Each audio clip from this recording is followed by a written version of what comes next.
Let me share a chapter from my life. I'm Lizzie, and at 38, I was a manager in a busy office. My life was comfortable, with a nice home and a beloved cat. But beneath the surface, a quiet loneliness often settled. My friends were building families, and I sometimes felt my own life was simply too still. Then Rowan arrived. He was the new designer, tall with kind brown eyes and a smile that seemed to light up the room. My boss asked me to show him around, and as I guided him through the office, a feeling I hadn't experienced in years stirred within me. His desk was close to mine, and I found myself watching him, drawn to his easygoing nature and sharp mind. We started talking about work, then movies, music. We discovered a surprising number of shared interests, from old rock to a love for animals, despite my cat and his big dog. I knew he was younger, probably around 28, a decade my junior. My rational mind screamed that he was too young, that I was his boss, and this was simply inappropriate. But my heart, long quiet, had other ideas. One evening, working late on a big project, everyone else had gone home. The office was hushed, just the two of us. As we finished, Rowan looked at me, his usual bright smile replaced by a serious expression. He confessed he wanted to ask me something not about work. My heart pounded. He nervously invited me to dinner that Saturday. My mind raced with all the reasons to say no, the age gap, the workplace dynamic. But my heart, yearning for connection, whispered yes. Yes, Rowan, I heard myself say. I'd like that very much. His smile returned, bigger and brighter than before. We agreed to keep it our secret. That first date was magical. We talked for hours, and the age difference, the office, all my fears simply faded away. I felt like a woman enjoying the company of a wonderful man. When he held my hand walking me home, it felt utterly right. And so, our secret romance began. We met every weekend, always careful, always far from our usual haunts. In the office, we maintained a professional distance, me the boss, him the employee. It was incredibly difficult to pretend, to suppress the laughter when he sent a funny email, to act serious when all I wanted was to be open. My best friend Kate noticed the change in me. "Lizzie, you look different," she observed over coffee. "So happy. Is there someone new?" I lied, my face flushing, scared of what she might think. I was terrified of judgment. From Kate, from colleagues, from everyone. People would talk, I thought. They'd say I was too old, that he was only interested in my position or money. The secret, however, couldn't last.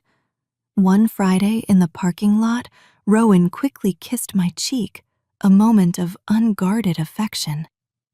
Just then, a colleague, Anna, known for her gossip, closed her car door nearby.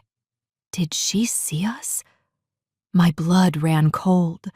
The following Monday, the office atmosphere was thick with unspoken words. Whispers followed me. Eyes darted away when I met them. I felt a knot of dread tightening in my stomach. My boss called me in, his face stern. He confirmed the rumors, reiterating that our relationship was unprofessional and damaging to my reputation and the company's. He warned that people were accusing me of using a younger worker. I left his office feeling small, humiliated, and sick with worry. The whispers continued, like poison in the air. I overheard a colleague say, "She's almost 40. He's just a boy. It's bad." That word, bad, pierced me deeply. Was our love truly bad? I retreated to the bathroom, tears streaming down my face. The office problem was now very real. But the workplace issues were just the beginning. I knew I had to tell my parents before they heard it from others. Over Sunday dinner, I confessed I was seeing someone. Their initial smiles vanished when I revealed Rowan was 28. 28? My mother repeated, aghast. Lizzie, you're 38. My father's voice turned cold. What are you doing? A 10-year difference? He's from a different generation.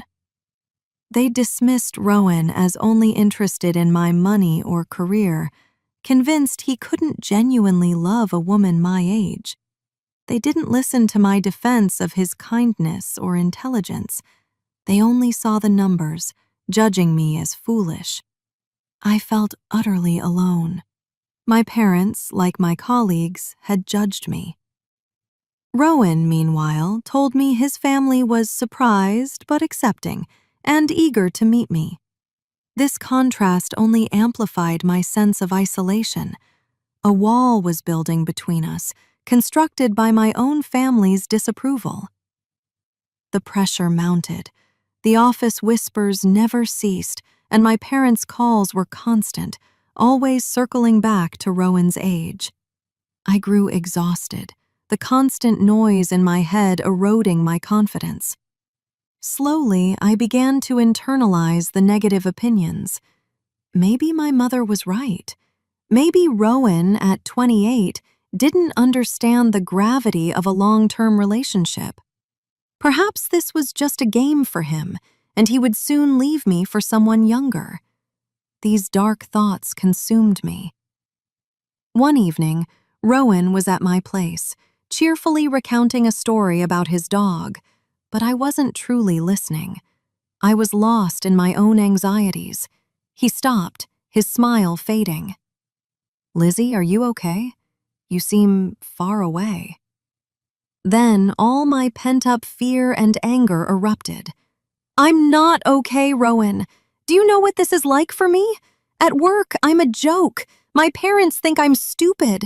I've jeopardized my job and my family because of you. Rowan looked utterly shocked and deeply hurt.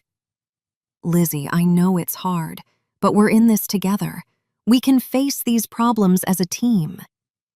No, you don't know. You're 28. This is exciting for you. It's new. For me, it's my reputation, my whole life. Everyone thinks you're using me. Do you think that? Do you believe I'm using you? I froze. In my heart, I knew he wasn't. I knew he loved me. But in that moment, overwhelmed by the weight of everyone else's opinions, I couldn't think clearly. I don't know what to think anymore. That was the worst thing I could have said. Rowan stood up, his shoulders slumped, his face etched with sorrow. I love you, Lizzie. I don't love your age or your job. I love you, the woman who loves old rock music and talks to her cat. If you can't see that, then I don't know what to do. He walked slowly to the door, not looking back. Maybe you need some time to think about what you really want. Then he left. The soft click of the door echoed terribly in the sudden, profound silence. I was alone, having pushed away the one person who truly made me happy. A deep, cold emptiness settled over me. The days that followed were agonizing. My home felt hollow. Work was meaningless. The whispers at the office, once so hurtful, now seemed insignificant. Nothing mattered without Rowan. I missed his laugh, his morning coffee, the comfort of his hand in mine. My heart ached for him. I spent countless hours reflecting, alone in my quiet apartment. Slowly, a profound realization dawned. The real problem wasn't my colleagues or my parents. The true obstacle was me. I had been afraid. I had allowed the fears and negative opinions of others to become my own, letting external voices dictate my choices. One afternoon, feeling utterly lost, I called Kate. It was difficult, but I poured out everything: our secret love, the office rumors, my parents' anger, and the terrible fight that drove Rowan away. Kate listened patiently. When I finished, she didn't say, "I told you so."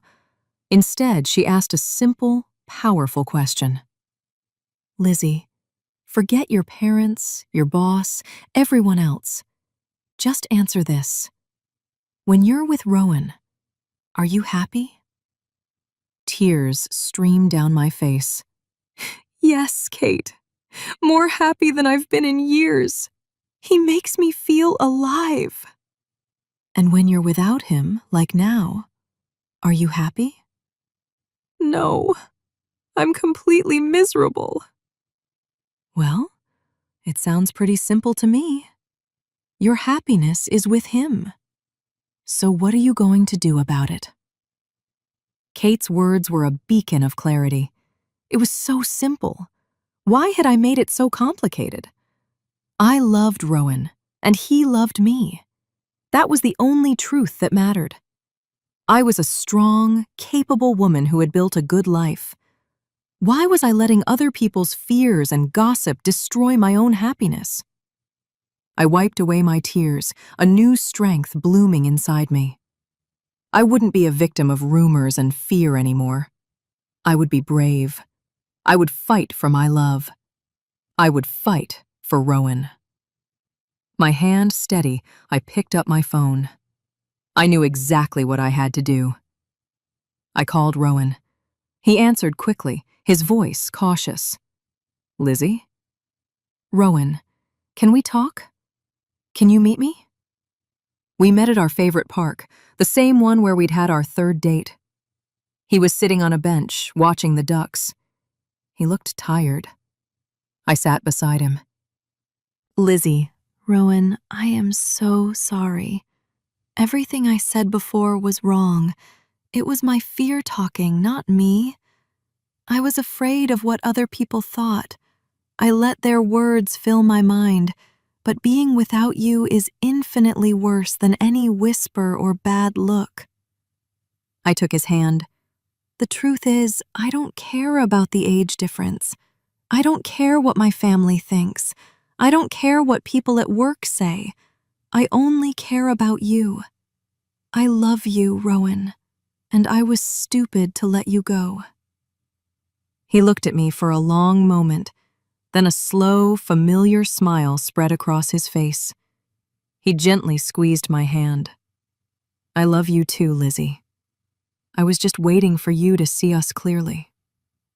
He leaned in and kissed me, right there in the middle of the park, in the middle of the day. I didn't care who saw us. I felt utterly free. The next day, I walked into the office. Rowan met me at the door, took my hand, and we walked to our desks together. People stared, people whispered, but this time, I didn't look down. I looked straight ahead and smiled, holding the hand of the man I loved. A few months later, Rowan joined me for dinner with my parents. He was a little nervous, but he was also strong and kind. He looked at my parents and said, "I know I'm younger than Lizzie, but I love her. I will spend my life making her happy." Then, right there in front of them, he got down on one knee, pulled out a small box, and asked, "Lizzie, will you marry me?" Tears of pure happiness streamed down my face. "Yes, yes, I will marry you." I'm 40 now, and my husband Rowan is 30. We still face challenges sometimes, but we face them together. I learned that love isn't about age or what anyone else thinks. Love is about finding the person who makes your heart truly happy and being brave enough to hold on to that happiness. Marrying a younger man was the bravest and best choice I ever made.